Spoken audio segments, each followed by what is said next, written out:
জাসদ আশা করেছিল স্বরাষ্ট্রমন্ত্রীর বাসভবনের সামনে সৃষ্ট ঘটনাগুলি একটা স্ফুলিঙ্গ ঘটাবে। 52 ভাষা আন্দোলনে কয়েকজন ছাত্রের মৃত্যু যেমনটি ঘটিয়েছিল, কিন্তু 17 মার্চ নিহত সংখ্যা 52 সালের চেয়ে বেশি হওয়া সত্ত্বেও জনসাধারণের মধ্যে তা খুব বেশি আলোড়ন তোলেনি। জাসদের গণবাহিনী ও প্রতিপক্ষকে পাল্টা খুনের এবং বদলার রাজনীতি শুরু করল। গণবাহিনীর আক্রমণে কুষ্টিয়া জেলার খোকসা কুমারখালী অঞ্চলের সংসদ সদস্য গোলাম কিবরিয়া হত্যা ছিল রোমহর্ষক। তার বিরুদ্ধে সংখ্যালঘুদের জমি দখল এবং নানা ধরনের অনাচারের অভিযোগ ছিল, তাই গণবাহিনী তাকে মৃত্যুদণ্ড দেয়।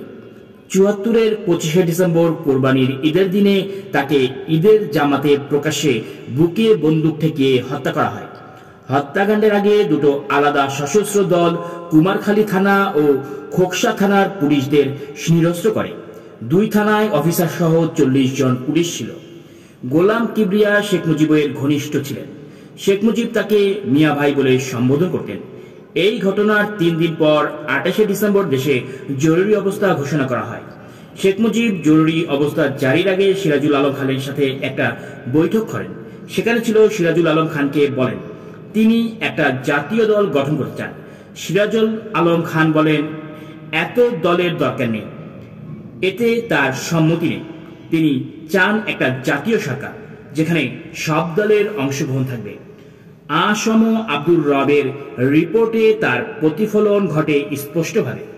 এতে বলা হয় প্রচলিত বিধি ব্যবস্থার নির্বাচনের মাধ্যমে ক্ষমতা দখলে জাতীয় সমাজতান্ত্রিক দল আদৌ বিশ্বাসী নয়, কারণ আমাদের দেশে শাসক গোষ্ঠীর চাপিয়ে দেওয়া প্রচলিত বিধি ব্যবস্থায় যে নির্বাচন অনুষ্ঠিত হয় তা কোনো ক্রমেই সর্বহারা মেহনতি মানুষ, কৃষক, শ্রমিক, নিম্ন মধ্যবিত্ত, কর্মজীবী মধ্যবিত্ত ও প্রগতিশীল বুদ্ধিজীবী শ্রেণীর আশা আকাঙ্ক্ষাকে প্রতিফলিত করে না।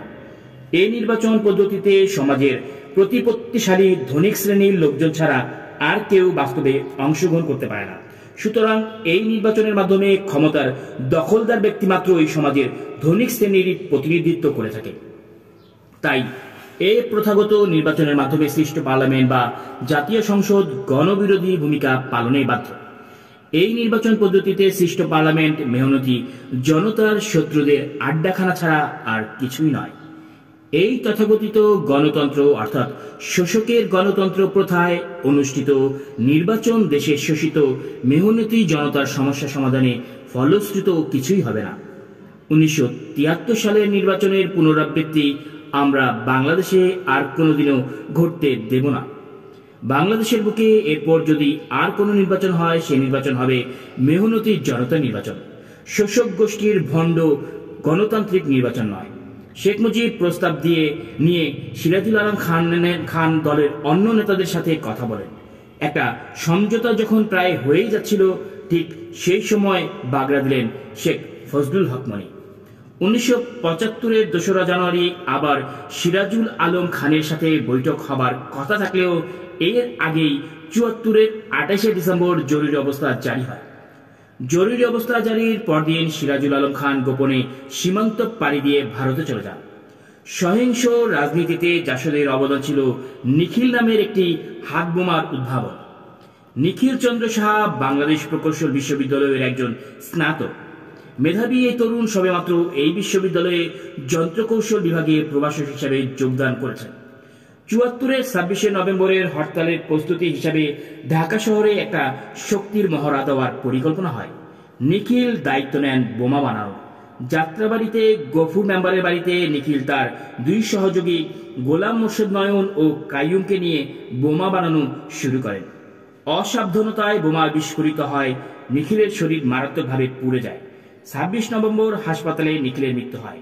জাসদ নিখিল উদ্ভাবিত বোমার নাম দেয় নিখিল।